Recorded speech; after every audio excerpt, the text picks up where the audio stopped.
Cherokee Nation Principal Chief Chuck Hoskin Jr. gave a speech on October 22, 2023, at a meeting of the San Diego Cherokee Community.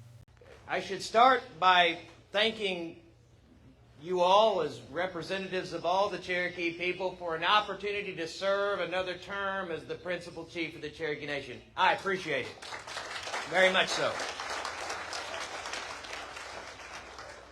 Apart from being a father and a husband and a grandfather, serving as chief is the most important thing that I get up and do every day. It's the most important thing, other than my family, that I've ever done, and I cherish every opportunity that I have to serve the Cherokee people. I feel like we're getting some good things done back home, and we're reaching out to our citizens at large in a really impactful way. There's always room for improvement on all of those fronts, but I want to update you a bit on what we're doing.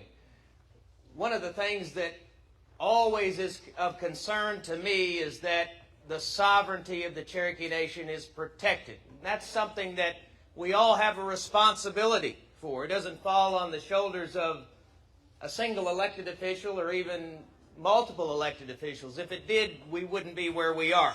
We're only here as a people that can trace back to our creation, to having continually been together, governing our affairs on our own. We've only been able to do that because we've recognized that it's a collective obligation that we have, exercising Cherokee sovereignty. It always has been, and it is today. And so some of the things we're doing is about asserting our sovereignty, asserting our treaty rights.